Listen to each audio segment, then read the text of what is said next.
My name is Steve Murphy, and this is the Insider Exclusive. Today we're going to be featuring one of America's best-known TV journalists, Jane Velez Mitchell. She's got a best-selling book out there, and stay tuned. I talked to many psychiatrists, and the best answer I got was a secret is a shameful piece of unfinished business that you carry around with you wherever you go, which prevents you from moving forward comfortably in your life.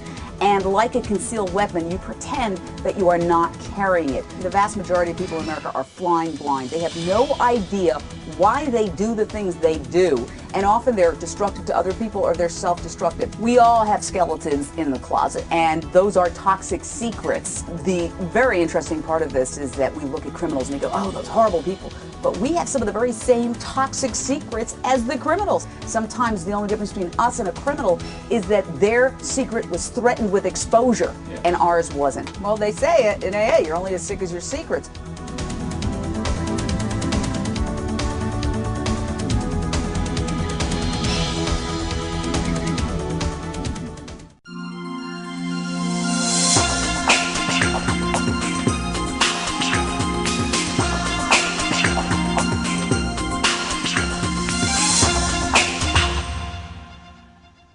I am pleased today to have one of America's best TV journalists. She is an investigative reporter. Her name is Jane Velez Mitchell. Welcome to the show. Steve, thank you for having me. It's a pleasure having you here. You wrote a book recently. Well, it just came out, didn't it? It's called Secrets Can Be Murder, right? Exactly, and the subtitle is What America's Most Sensational Crimes Tell Us About Ourselves. Yeah, and that's what I wanted to ask you about, because this isn't just a book about, news, cases in the news, like the Scott Peterson and that sort of thing. This is about how all of us, right, might possess some of the secrets which may cause us to, go over the line, right? We all have skeletons in the closet, the bottom line, and those are toxic secrets. And the very interesting part of this is that we look at criminals and we go, oh, those horrible people. But we have some of the very same toxic secrets as the criminals and the victims. Right. Sometimes the only difference between us and a victim is that we were lucky and they weren't. Sometimes the only difference between us and a criminal is that their secret was threatened with exposure, and ours wasn't. Well, oftentimes, unfortunately, when somebody commits a lesser crime, a rape, they go to the next step and kill the person so they don't talk, which is a worse crime, which is insane. I never understood that. Let me define secret. A secret, as I talked to many psychiatrists, and the best answer I got was a secret is a shameful piece of unfinished business that you carry around with you wherever you go, which prevents you from moving forward comfortably in your life. And like a concealed weapon, you pretend that you are not carrying it. So automatically, the secret makes one duplicitous and turns you into a liar. Secrets will come out unless they're protected, and they're not protected by the truth. They're protected by other secrets and lies. Lies have to be protected by other lies. So consequently, what happens is that a web of falseness and falsehoods are developed. And with a lot of people, what happens is ultimately you have the exterior, the facade, that has nothing to do with what's really going on with the real person behind the scenes. And when there's a total disconnect between the facade and the person behind the scenes, and the secret, shameful world feels more real than the outside world, they can commit crimes and kill because that outside world no longer feels real to them. They are completely alienated from real life because they're trapped in this web of secrecy. The interesting thing about your book, when I first started reading it, automatically I thought you were writing about the murders. You were writing about the Andrea Yates. You were writing about the Scott Petersons. You were writing about all of these. But you have a very great insight. And you spend some time, and I'm not saying this to be complimentary, it's true. Thank you. You have gone the extra mile to explain why you think that person became the person that they are, which is very telling. For example, when we talk about a trial that's going on right now with Phil Spector, and you being a TV journalist, you'd love to comment on the trial, but it's interesting you bring out the background. The background, I believe, if I remember correctly, his father committed suicide when he was young. What was it, 3? About 9. 9. Was his sister passed away too? No, his sister was just basically, he had a very dominant, strong mother, a very dominant, strong sister who had had some troubles, but essentially the suicide of Phil Spector's father was his defining trauma. Right. And that set the arc for his life. And what psychiatrists will tell you is that whatever our defining trauma is, throughout our life, we will try to undo it unconsciously, metaphorically, symbolically, without even knowing we're trying. For example, very briefly, if somebody gave away your beloved dog when you were a kid, you might grow up trying to rescue stray dogs all the time. But when your father commits suicide... I understand you have some stray dogs, right? Yes, well, actually, my dog was given away as a child, and that's one of the reasons that I'm a strict vegetarian, a vegan, an animal protection advocate, and I do rescue stray dogs and campaign for animal rights all across the board. And so that is obviously, that was a defining trauma for me, and I'm always working it out. But when it's suicide, that's a little trickier, because how do you undo suicide metaphorically? Well, Phil Spector developed an obsession with guns. He waved them around. Anytime you wave a loaded gun at somebody, you're cheating death. And so by cheating death, he was symbolically undoing the suicide of his father. But it's very interesting that this theme of suicide carries from his childhood all the way to this crime. The aim of my book was really to try to help society move beyond crime and punishment. All we do right now is catch and kill. You know, we catch people, we punish them, and we put them away, but we don't solve the underlying problem. So somebody else comes along and does something worse.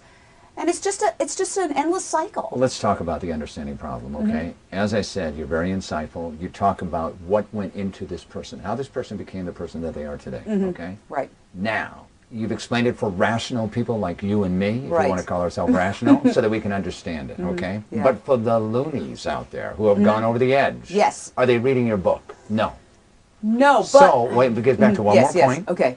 Which is, you talk about the cycle where we recreate, you know, what was done to us in a negative fashion early. We want to recreate that situation so we can make it better, have a better outcome.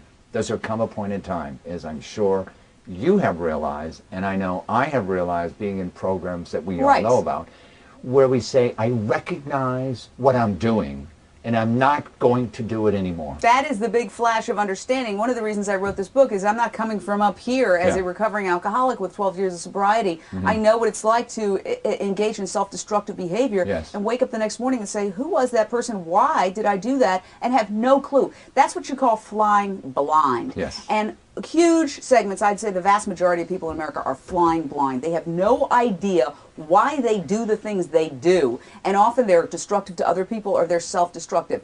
My call really is, let's stop flying blind as a society. Wouldn't it be, oh, what a shocking idea if we had group therapy in school, starting even in elementary school. We've got schoolyard bullies who are terrorizing kids in the playground, and some of those kids come back with guns, which is the great equalizer. And those bullies are terrorizing because probably dad's an alcoholic, beating up on mom. They've got a horrible situation in the home, so they come out and they exhibit all their rage on the schoolyard. Because if they did it to dad, dad would crush his head. Okay, so if we had group therapy at a very early age and let kids talk about their feelings, we could work on some of those issues to the point where that bully doesn't become a murderer, and then we're dealing with housing, catching housing, and locking him away for life. Correct. So that's what I'm talking about. We need to become more psychologically aware as a nation and stop being so invested in appearances. Right now, there's very little payoff for people to not be phony because society rewards phoniness. I mean, look at this Reverend Haggard situation where he's calling for the end of gay marriage and, you know, banning gay marriage, where obviously then his secret male lover appears and goes, whoops, you know, and then his peeps in his church end up saying, well, you know, we talked to him, he's actually straight. You know, we've straightened out the situation. Yeah, but they also did something. They did something where they said, you know, it was all a big misunderstanding. But that's the wrong way to deal with these kinds of situations, and that's why when people are dishonest, it's because they're fear-based. And the point of my book is honesty is always an option, even if you don't think it is. For example, if one is engaging in infidelity, I can't tell my spouse that I'm having an affair. It happened, oh my God, I'll lose my children, I'll lose the house, I'll lose my job. Well, you know what? It's better than either killing her or being killed by your spouse. And so what I try to remind people is, Honesty is always an option, even when you don't think it is. And sometimes the sky doesn't fall down. And the secret that you think is so awful and it's going to shatter your world, a lot of times people are like, you know, they don't care. They care about themselves. They don't care about you or your secret. We bring this up in a program that both you and I are part of, which is AA. And the interesting thing that I found when I first finally got there, was that other people got up there and they had worse stories than me. You know, and I thought, my God, I thought I was a bad person because we're taught that. Fortunately, we had an addiction that made us take a good look at ourselves. Because if we didn't, we knew what was going to happen, didn't we? Yes, you're absolutely right. When I first heard the phrase grateful alcoholic, I was like, what is that person talking about? They're out of their minds. But and now, year after year, I realize that I've got so much out of this program. And it's really provided me with a whole basis for living and dealing with anything. Let's talk about something here. We talk about honesty. Yes. Okay, it's nice. We should have, you know, people should be honest with themselves. But let's face it, you know, I can say today I'm going to be honest with myself. And tomorrow I'm going to cut the corner, and the next day another corner, because, you know, it's not so bad. How does a person stay focused on what he or she should be? Well, I think that as we learn in the program, it's a daily reprieve from all of our madness, and we have to try to stay honest 1 second at a time. And what I like to say is that every choice we make throughout the course of a day is not only a practical decision, but it's a spiritual decision, and it's also a political decision. And, you know, when I talk about trying to evolve beyond violence, I'm talking about our everyday steps. To quote a famous philosopher, peace is every step, or be the change that you want in the world. I see a lot of parents talking to their kids, don't do this, don't do that. Do what I say, don't do what I do. And the fact is, kids just look at their parents' behavior and mimic it. So if your dad was an alcoholic, you're probably going to be an alcoholic. If your dad beat your mom, you're going to grow up and do the same thing, unless you get therapy, unless you get an intervention. So my first thing is never be ashamed to ask for help. That's why I say it'd be better to start it when we're kids, as opposed to waiting for something bad to happen and then in a crisis going, why can't we as a society, we teach kids reading, writing, and arithmetic, why can't we teach them how to be self-aware? Are you speaking to school groups regarding this? I would like to speak to school groups. Let's make that known. Please, if there's a school out there, especially kids, you know, who have troubles, sometimes in the inner city, let's face it, rich kids in Pacific Palisades, they're all going to psychiatrists anyway. But a lot of the kids in the inner city who are dealing with a lot of challenges, maybe two working parents, they're latchkey kids, those are the kids that could really benefit from that. And an after-school program, or maybe mandated by the schools, that at the end of the day you sit down in a group and you discuss what your feelings are, so that instead of going out and joining a gang and getting into those kinds of problems that are going to destroy the rest of your life, you can do preemptive work and understand, oh, that's why I was angry, and learn things like contrary action, which they teach in 12 steps. So instead of going and beating up the guy you're angry at, you're going to do something the exact opposite and go and apologize. And apologize. So, that works, by the way. Yeah. What's wrong with teaching that to kids? Yeah. Let me ask you this: as a professional TV anchor, you started at Channel 9. You were on there for many years. Yeah. You evolved from just a person reading the cards and reading the news to somebody who was really interested in changing the situation. You know, changing violence in the world and that sort of thing. How did that come about? Well, I think I always had that inside me. My mom is an activist. She's from Puerto Rico, and she has an amazing life story. She has that spiritual outlook that she brought to the table when I was growing up, and not only was I raised vegetarian, but also with the sense of life is a journey of self-discovery. She reads a lot. Our house is covered in books. So I had the opportunity to really just see different things.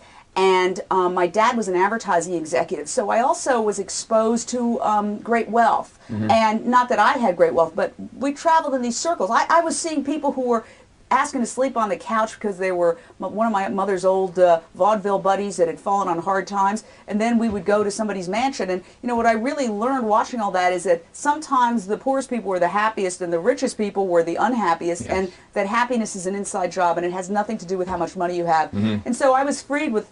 That experience freed me from the whole desire just to accumulate wealth and to make it to the top. Not to say that I wasn't ambitious. I've always been ambitious, but I was a little bit sort of not part of the cookie cutter, and perhaps that's why my career has taken this interesting turn into writing. Now, I've interviewed Tom Mesereau on our show a number of times. Oh, yeah. Great guy. You know what's really interesting? Before the trial started, I went and I met him, and he gave me a whole history of civil rights. Right. And it was interesting. I met him in the South, and we toured various areas, and he was so generous with his time and really gave me an education. Yes. And I was so grateful to him. And I know he's a smart guy. He realized I'm going to be covering the case. Yeah. But, you know, I really think that beyond that, he just wanted to teach me a little bit about all these important issues in our history. And I really learned so much from him. He's just a guy who really cares about issues. Sure. And he's not just about making a buck or being famous. Sure. He's a genuine man. Well, let me ask you this. In your book, when you cover stories, you know, you cover the background of the person, I didn't see any coverage of, let's say, in that particular case, for example, the Santa Barbara prosecutor's office, some of the tactics they used. I didn't see you address that in any of your stories. Well, let me say this. Yeah. I wrote an entire huge chapter on Michael Jackson, and they cut it because the book was too long. But I think also, to be quite honest, I think there's a sense that maybe people are not that interested in Michael Jackson to the point of knowing that much because we've been so saturated. Yeah, one of the cases you covered was Andrea Yates, the woman in Texas who drowned her 5 children. Yes. And some of the issues that you brought up were that she was, I guess, part of a religious cult. And in that cult, her line of thinking was that the male is the dominant person and you have to be the, you know, the stay-at-home mom and that sort of thing, okay? In your opinion, with this husband that she had, do you see that he contributed, or let's say didn't stop her from, let's put it like that, didn't stop her from doing the terrible deed she did? Right. I mean, the question is, was he a victim or an emotional accessory? First of all, I have a lot of compassion for Rusty Yates because, you know, he's a human being and he was brought up in that world. And I always believe that people are doing the best they can. Given the circumstances. If I were born a male in that Christian fundamentalist world, I might have made the same decisions. I would hope not. He left that church, by the way. Yes, he did, and now he's remarried, and he's really evolved and changed. But here's the big problem, is that Andrea Yates is the extreme, horrific example of what's happening to a lot of women.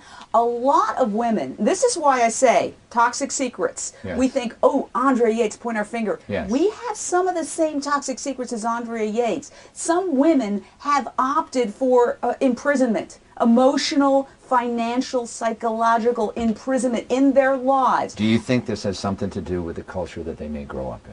I think it can happen anywhere. It can happen in Malibu. Okay. Women who are saying, see, during the feminist era, women could go for their career and not have kids. But in the post-feminist era, there's been a message sent, you have to do it all. You have to have a career, you've got to have a family, you've got to have perfect kids, you've got to do it all. And for a lot of us, that's just too much to bear. It's just overwhelming. So when some religion gives you a get-out-of-jail-free card and said you should not have a career, your job is to stay at home and take care of your kids and take care of your husband, well, at first that seems kind of appealing, doesn't it? Yes. Wow, I don't have to do all that. But a lot of people opt for that voluntarily. But then they find themselves in a new kind of prison. And I talked to psychiatrists in Texas who said, you wouldn't believe the number of women who were coming in and who said, you know, I bought into this whole notion of being a stay-at-home mom, and boy, is it dull. Boy, is it boring. So while Andrea Yates is an extreme example, and she is an adult and she is responsible for her actions in this until she went insane, and I think she is insane, and the jury ultimately found she was insane.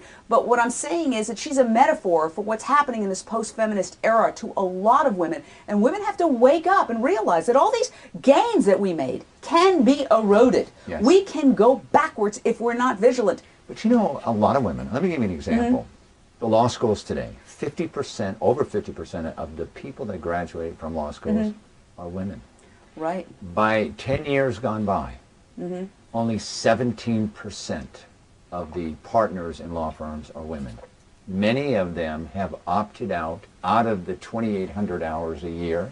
They want to spend time with their kids. They want to spend time with their families. This is a choice. They're intelligent, right? What do you have to say about that? Well, I think we need to incorporate more matriarchal values into our society as a whole. We're a workaholic nation. That's true. And I know, because I'm also a recovering workaholic. Right. And actually, after many years of just working like crazy, I woke up one day and I had a health issue, and it was a wake-up call. And I'm totally healthy. Yeah. But it was something that just finally snapped, and I had read all those books, Power of Now, Be in the Now, Be Here Now.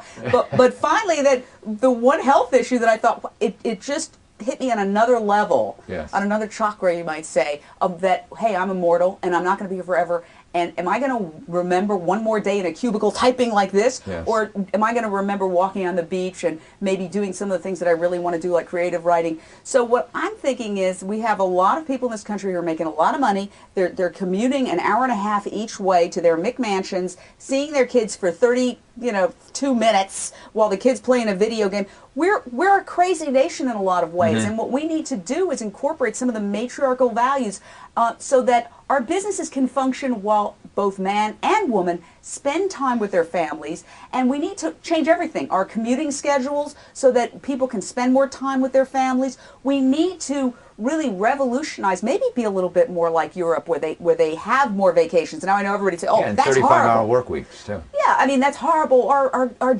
gross national product will plummet. What about the stocks? Who cares? Yeah, exactly. Happiness is an inside job. I mean, Yes. all of these companies, if their stock doesn't continue to move up, if their profit levels don't continue to move up, and that's why they're in a St. Vitus dance of desperate to do anything. Now, there was a study of corporations that showed a lot of corporations where I sat next to this woman who did this documentary. She analyzed corporations as you would an individual, and she found a lot of corporations are psychotic. In other words, they have no moral value. Their only criteria for existence is making a buck. It doesn't matter how many people get sick. I mean, we're going to see this movie Sicko from Michael Moore, and we really, as a nation, need to take a look at what we're doing and stop rewarding only the profit margin. I see another book.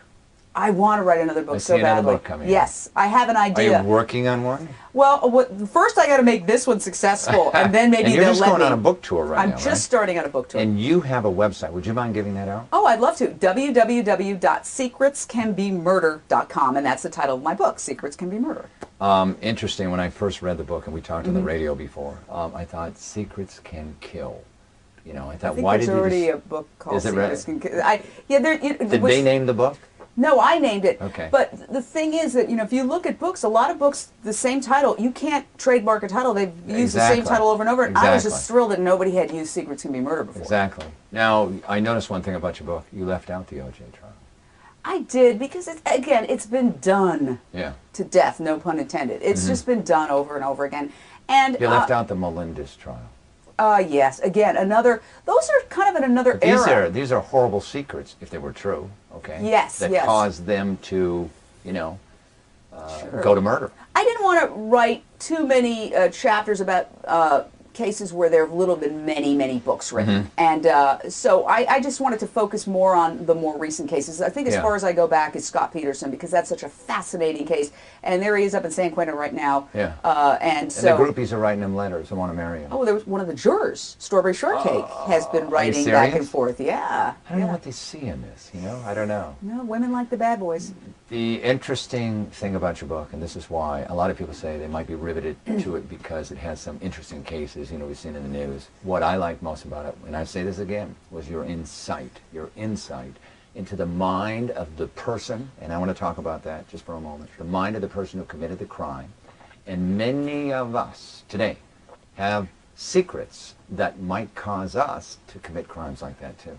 Well, they say it in AA, you're only as sick as your secrets. Yeah. What's really fascinating is that a lot of these really horrific criminals say, I don't picture myself as the kind of person who could do something like this. Yeah. I mean, John Cooey, who committed the most blood-curdling crime, made me sick to my stomach to research it. He kidnapped little Jessica Lunsford out of her home and then raped her and buried her alive. Yes. He says he buried her alive in plastic bags, and there's evidence that, in fact, he did.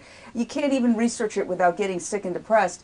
And yet he said, I never pictured myself as the type of person who could do this. So that enters also the issue of addiction into the equation. A lot of these crimes are committed when people are on drugs. Yes. Drugs truly completely allow the toxic secrets to take over. Here's a question for you. Truman Capote, there was a movie, Capote. Sure. We saw that he had the opportunity, I guess it was real, to go into a prison, sit in the same jail cell with these guys and interview them, okay? Have you ever tried to interview any of these people? Well, you may remember that in the movie he handed a wad of cash to the Was that right? warden. Yes. I remember that. I was wondering how it was done. Yeah, exactly. I think those days, hopefully, are long gone. You know, I've been into prisons to interview non-famous people over the years. You know, being a journalist for 3 decades, how could I not have? And I got to tell you, every time I walk into a prison, I get sick to my stomach, the claustrophobia. Prison is not any kind of joke. I mean, a lot of people like to say, oh, you know, prison today, it's a cakewalk, and it's not like it used to be. Nonsense. It's awful. Yes. It's hideous. It's dehumanizing. And we're all up in arms because Paris Hilton is going to prison. What about all these guys who are only being turned into angrier people by the dehumanization that they experience in prison? I'm not saying they didn't commit crimes, but what I'm saying is, please, as a society, this prison system is a big industry. Right. It's a money-making proposition. There are a lot of private prisons. How do you propose to change it?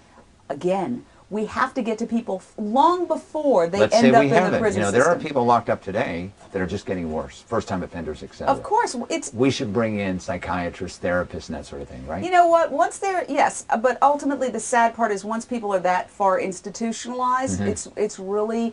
You know, the odds are almost against them because society's against them. Once they get out, they've got a record. They can't really get a regular job, so they're kind of in that vicious cycle where they end up back in this small world. You know, a friend of mine did a documentary about a prison in the South where several generations would, and he did a story about the rodeo in the prison and the fact that several generations had attended the same prison. It was with Richard Pryor. No, I'm just It's a documentary. And you know what he points out is that some of these kids when they're growing up, they really have no options. They are it's still a very racist, segregated world. Yes. And the way that they can make money is by selling drugs. Yes. And then The as soon as they start selling drugs, they get arrested, they're in the system, they can't get a regular job. The only way they can do it is to get out of the system. Yes. What if we had taken all the money that we've spent on the Warner Rock and put it into the educational system to bring top-tier education into those areas? Great and idea. to create schools where those kids could finally find a way out, you know, with top academics, with uniforms, with everything that those kids need to compete against the kids that are growing up in total privilege. What if we had done that? Why can't we do that? Education absolutely is the key to overcoming all of these problems. Absolutely.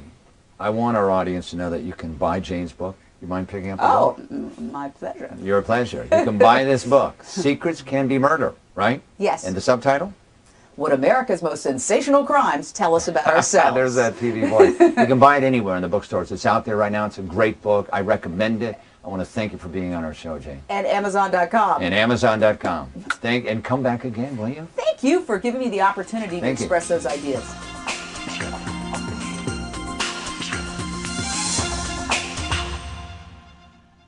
Thanks for watching our show. We'll be back next week, and you can watch more of our shows at www.insiderexclusive.com. Thanks again.